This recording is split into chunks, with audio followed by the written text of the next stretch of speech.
ગુજરાત કોંગ્રેસ દ્વારા આગામી સમયમાં યોજાનારી ચૂંટણીને લઈને એક યાત્રાનું આયોજન કરાયું છે। આ યાત્રા છે તેને નામ અપાયું છે જન આક્રોશ યાત્રા, જે તેના ત્રીજા તબક્કામાં પહોંચી છે અને આ યાત્રા છે તે વલસાડ પહોંચી હતી। આ દરમિયાન ગુજરાત પ્રદેશ પ્રમુખ અમિત ચાવડા છે તેમણે સરકારને આડે હાથ લીધી હતી। આ દરમિયાન તેમણે કામદારોની વાત કરતા કહ્યું હતું કે સરકાર છે તેણે કાયદાને નબળા પાડવાનું, લૂલા બનાવવાનું જ કામ કર્યું છે।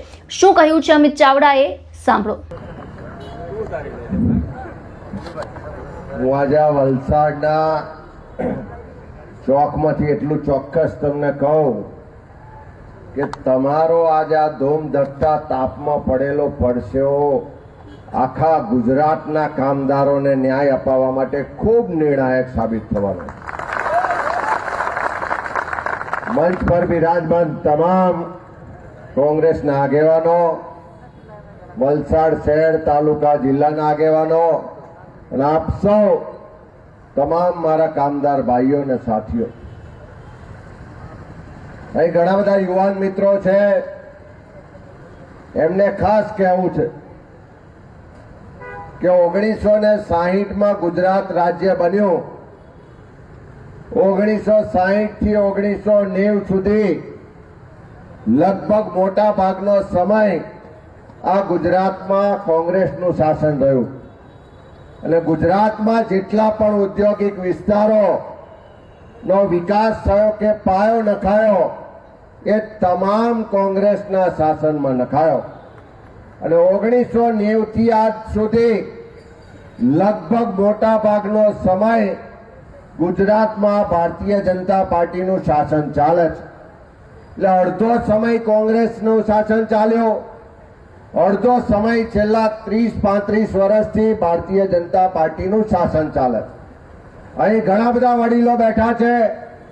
કોંગ્રેસના શાસનમાં જ્યારે જ્યારે કામદારોએ પોતાના હક અધિકાર માટે વાત કરી, જ્યારે યુનિયન બનાવવાની વાત કરી, તો સરકારે સામે ચાલીને એમના યુનિયનને નોંધણી કરી આપી।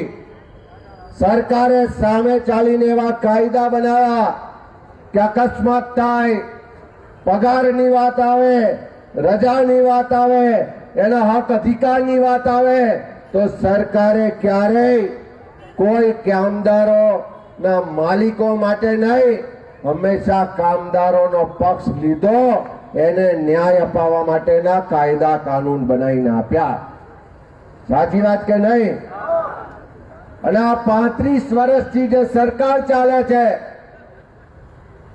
એણે જે પણ કોંગ્રેસે કામદારો માટે કાયદા આપ્યા હતા, જે પણ બંધારણ અધિકાર આપ્યા હતા, જે પણ ફેક્ટરી એક્ટ કે લેબર એક્ટમાં અધિકાર આપ્યા હતા, એ તમામ કાયદાને લૂલા ને નબળા પાડવાનું કામ આ સરકાર આ 30-32 વર્ષમાં જેટલા પણ યુનિયનો ચાલતા હતા, તમામ યુનિયનના લોકોને અંદર લડાયા, ભાગલા પાડો ને રાજ કરોની નીતિ અપનાવી અને ધીમે ધીમે તમામ યુનિયનોને નબળા પાડ્યા અને નવું એક પણ યુનિયન રજીસ્ટર કરી આપતા નથી। આ બે સરકાર વચ્ચેનો ફરક છે। એક સરકાર એવી હતી કે કામદારો એની સામે આંદોલન કરે, કામદારો હડતાલ પાડે તો યુનિયનોને વાટાઘાટો માટે બોલાવી અને એમની માંગણીઓ હોય એ મુજબનો નિર્ણય કરી આપતી હતી। ક્યારે ઉદ્યોગપતિઓ માટે, ફેક્ટરીના માલિકો માટે નો પક્ષ ના લીધો। એમણે કીધું કે ચોક્કસ તમારી જરૂરિયાત છે, તમે અહીંયા આવો તો રોજગારી મળે છે, પણ કામદારોના ભોગે તમે નફો રડીને લઈ જાઓ એવું ક્યારેય ના ચાલે। કોંગ્રેસનો પહેલો સિદ્ધાંત હતો। અને અત્યારે શું ચાલે છે કે દર મહિને કવર લઈ લેવાનું અને જે ભાજપના નેતાઓ કે સરકાર છે એ હંમેશા ઉદ્યોગોની અને ફેક્ટરી વાળાની વકીલાત કરવા નીકળી પડે છે, પણ કામદારોની વકીલાત નથી કરતા। કામદારો માટે યુનિયનનું નોંધણી નથી કરતા, કામદારના અધિકારની વાત નથી કરતા। એનું કયાક અકસ્માતે મૃત્યુ થાય તો એના પરિવારની ચિંતા કરવા વાળી આ સરકાર નથી। મારી આપ સૌને વિનંતી છે કઈ તો તમને આનંદભાઈ જેવો એક બળવીર મળ્યો છે કે જેણે પોતાના માટે નહીં તમારા માટે રસ્તા પર ઉતરીને જે હદ સુધી જવું પડે એ હદ સુધી જવાની તૈયારી રાખી છે. અને આનંદ પટેલ એક ખાલી એક વ્યક્તિ નથી, કોંગ્રેસનો ધારાસભ્ય એકલો નથી. એના એક અવાજ પર આખી કોંગ્રેસ પાર્ટી તમારા મુદ્દા માટે લડવા માટે રસ્તા પર આવશે એ વિશ્વાસ અપાવવા માટે તમે આવ્યા. અને હું તમને ખાતરી આપું છું કે ખાલી વલસાડ, વાપી કે દક્ષિણ ગુજરાત નહીં, અહીં મીડિયાના માધ્યમથી અવાજ જ્યાં પણ આખા ગુજરાતમાં જતો હોય તમામ કામદારોને કહેવા માંગીએ છે કે તમારી જે પણ હક અધિકારની લડાઈ છે, જે પણ તમને અન્યાય કે અત્યાચાર થાય છે, જ્યાં પણ તમારું શોષણ થાય છે, એ તમામ લડાઈમાં કોંગ્રેસ પાર્ટીનો એક એક કાર્યકર ખભે ખભો મિલાઈને તમારી સાથે લડવા માટે તૈયાર છે. આવનારા દિવસમાં રસ્તા પર ઉતરીને જે પણ સંઘર્ષ થાય એ લાઠી ખાવાની આવે, ગોળી ખાવાની આવે, જેલમાં જવાનું આવે, તમે એકલા નથી એટલો વિશ્વાસ રાખજો. આખી કોંગ્રેસ પાર્ટી તમારી સાથે છે. અહીંયા તો 2-4 કંપનીની વાત થઈ. અમારે તમને બધાને કહેવું છે કે આમાં 5 આંગળીઓ હોય તો છૂટી હોય તો એની કોઈ તાકાત નથી રહેતી, પણ 5 આંગળીઓ ભેગી થઈને આવો મુક્કો બને તો ભલભલાએ ડરવું પડે કે નહીં? ભલભલાએ ઝૂકવું પડે કે નહીં? આ એકતાની તાકાત છે. કદાચ આજે 2-4 કંપનીના કામદારોને અન્યાય થાય છે, તેમણે અવાજ ઉઠાવવાની શરૂઆત કરી. હું તમારા માધ્યમથી, આ મંચના માધ્યમથી તમામ કામદારોને કહું છું કે આજે એક કંપનીનો વારો છે, કાલે તમારો પણ વારો આવશે.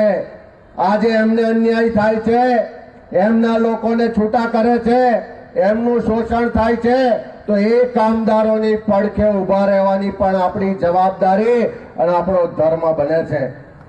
ભેગા થઈને લડીશું તો ભલભલાઓને ઝુકાવી શકીશું. અને આ તો લોકશાહી છે. આપણા મતથી સરકાર બની છે. આપણા પરસેવાના ટેક્સના પૈસાથી સરકારની તિજોરી ભરાય છે. આપણા પરસેવાના પૈસાથી સરકારનું બજેટ બને છે. આપણા માટે જો એ તિજોરી કે બજેટ કામમાં ના આવતું હોય, આપણા મતથી ચૂંટાયેલી સરકાર જો આપણી વાત સાંભળતી ના હોય, તો બાબા સાહેબ આંબેડકરને બંધારણે આપણને સૌથી મોટી તાકાત ને હથિયાર આપી છે. એ મતનો અધિકારની તાકાત ને હથિયાર આપ્યું છે. એ દેશના વડાપ્રધાન હોય એના મતની કિંમત પણ એક છે, અને આપણો કોઈ સામાન્ય માણસ હોય, કામદાર હોય, તો એના મતની કિંમત પણ એક છે. જે સરકારમાં બેઠેલા લોકો આપણી વાત ના સાંભળતા હોય, જે સરકારમાં બેઠેલા લોકો ઉદ્યોગપતિઓ અને માલિકોની દલાલી કરતા હોય, વકીલાત કરતા હોય, એમનો વારો પણ સમય આવે પાડજો. એ તાકાત સાથે આપણે બધા આગળ વધવાનું છે. આજે ફરી તમને કહું છું કે અહીંની લડાઈમાં આખી પાર્ટી તમારી સાથે છે.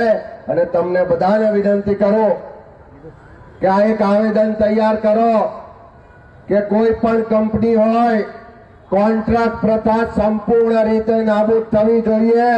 તમામ કામદારોને કાયમી નોકરી મળવી જોઈએ. કોઈ પણ કંપની હોય, કામના કલાકો નક્કી થવા જોઈએ. કામના કલાકોની સામે એને પૂરેપૂરો પગાર મળવો જોઈએ. આપણી બહેન દીકરીઓ કામ કરવા જતી હોય તો એને પણ કાયદા મુજબ જે રક્ષણ મળ્યું છે એ રક્ષણ મળવું જોઈએ. કોઈ પણ કામદારનું નારાયણ ક્યાંક આકસ્મિક મૃત્યુ થાય તો એને પૂરેપૂરું વળતર મળવું જોઈએ. એના કુટુંબની તમામ ચિંતા થવી જોઈએ. આ જાતની માગણીઓ વાળું એક આવેદન તૈયાર કરો. અને ખાલી અહીં વલસાડમાં નહીં, હું તમને કહું છું કે આ બધા જો નક્કી કરો તો 1 મે કયો દિવસ છે? બોલતા નથી. કયો દિવસ છે? કયો દિવસ છે? કામદાર દિવસ છે. અને આ 1 મે કામદાર દિવસ જ નહીં, એ તાકાત આપણે બતાવી હોય કે કામદારોની શું તાકાત છે, તો અહીંયા જે પ્રશ્નો રજૂ થયા છે એનું સમાધાન ના થાય તો આવજો 1 મે ગાંધીનગર, આખા ગુજરાતના કામદારોને ભેગા કરી અને જે પ્રશ્નો માટે તમે લડો છો એ જ પ્રશ્નોની લડાઈ અમે બધા જ તમારી સાથે આવી અને ગાંધીનગર વિધાનસભાના ઘેરાવા સુધી આપણે લડાઈને લઈ જઈશું. ત્યારે આજે બધા જ આનંદભાઈ હોય કે બાકીના તમામ મિત્રોએ આ કામદારોના હક અધિકાર માટે લડાઈ લડવા માટેની જે શરૂઆત કરી છે, આખી કોંગ્રેસ પાર્ટી તમારી સાથે છે.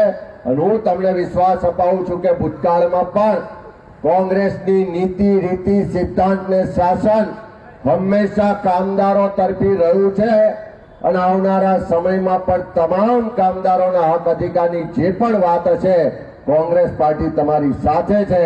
એ વિશ્વાસ સાથે બધાનો ખૂબ ખૂબ આભાર. જય હિન્દ, જય ભારત.